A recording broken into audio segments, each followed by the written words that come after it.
Harvard का एक report women and stress के ऊपर था, जिसमें बताया गया था कि stress in women is linked to heart problem, headache and migraines, stomach condition, obesity, difficulties getting pregnant and menstrual cycle issue. NDTV का एक आर्टिकल मैंने देखा जहाँ पे लिखा हुआ है कि 1 in 2 Indian women is chronically stressed every single day.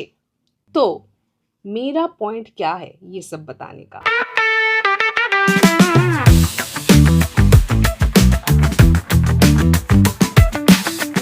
मैं फर्स्ट टाइम एक सर्वे करने वाली हूँ। अगर ये सर्वे सक्सेसफुल रहा तो फ्यूचर में और भी सर्वे मैं करूँगी, जिससे मैं कोशिश करूँगी to find out the why factor, why it's happening. जब तक मुझे मतलब हम सबको जब तक वाई का आंसर नहीं मिलेगा तब तक हम लोग कोई भी प्रॉब्लम को सॉल्व नहीं कर पाए। हर कोई लड़की इंडिया में अभी बहुत प्रेशर में है, चाहे एनवायरमेंटल इशू बोलो, चाहे फूड अल्ट्रेशन बोलो, चाहे वर्कलोड बोलो, फैमिली प्रेशर बोलो।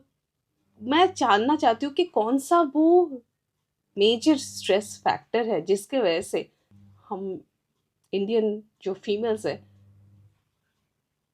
इतना स्ट्रेस्ड आउट है। तो मैं चाहती हूँ आप लोग ये सर्वे में पार्टिसिपेट करें।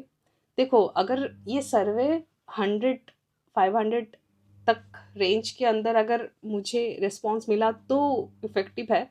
अगर 3-4-5 रिस्पॉन्स मिलेगा तो कोई फ़ायदा नहीं है, तो मुझे पायलट प्रोजेक्ट करना पड़ेगा। लोग ज़्यादा से ज़्यादा ये सर्वे में पार्टिसिपेट करें, क्योंकि इसमें आपका आइडेंटिटी, आपका नाम, फ़ोन नंबर, आपका एड्रेस कुछ नहीं चाहिए, मेल आईडी कुछ नहीं चाहिए। कौन सर्वे में पार्टिसिपेट कर रहा है वो मुझे नहीं पता चलेगा, क्या है उसका बैकग्राउंड, कौन दिया है। तो आप जब एक एक क्वेश्चन को फिलअप करोगे ना, आपको भी एक रियलाइजेशन होगा कि वाओ, ये भी फैक्टर हो सकता है, शायद ये फैक्टर है मेरे लिए। आपको भी सोचने में मजबूर करेगा। Do how you can participate in this survey.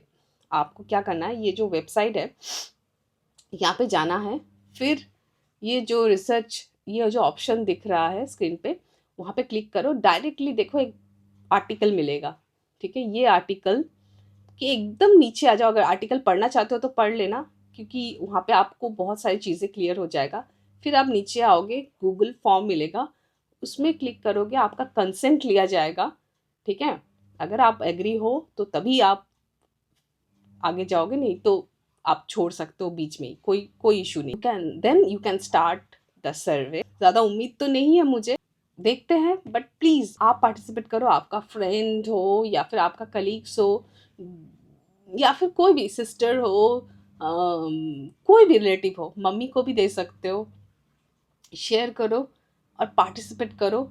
देखो, मुझे ना बहुत दुख है ज़िंदगी में कि जब भी मैंने कोई सर्वे करने की कोशिश किया ना, इंडिया में सर्वे कभी भी सक्सेसफुल नहीं हुआ है। मैं एक इंसिडेंट बताती हूँ कि एक बार मैं उड़ीसा में एक स्कूल में गई थी, गर्ल्स हाई स्कूल था, वहाँ पे गई थी सैम्पल कलेक्शन करने के लिए। तो प्रिंसिपल से मिलना था, तो प्रिंसिपल पहले तो मुझे वेट करवाया, फिर भी मैम ने बोला कि no, we are not interested. मैं सोचती थी कि अगर वो एक्सेप्ट कर लेते तो शायद उस स्कूल के जितने सारे बच्चे थे उनका मर्करी एक्सपोजर, जिससे बहुत सारे हेल्थ प्रॉब्लम होता है लड़कियों में, वो पता चल जाता, ठीक है। मैंने बताया यही चीज़ अगर जापान में होता ना तो हर कोई पार्टिसिपेट करता, हर कोई। So I hope you will participate.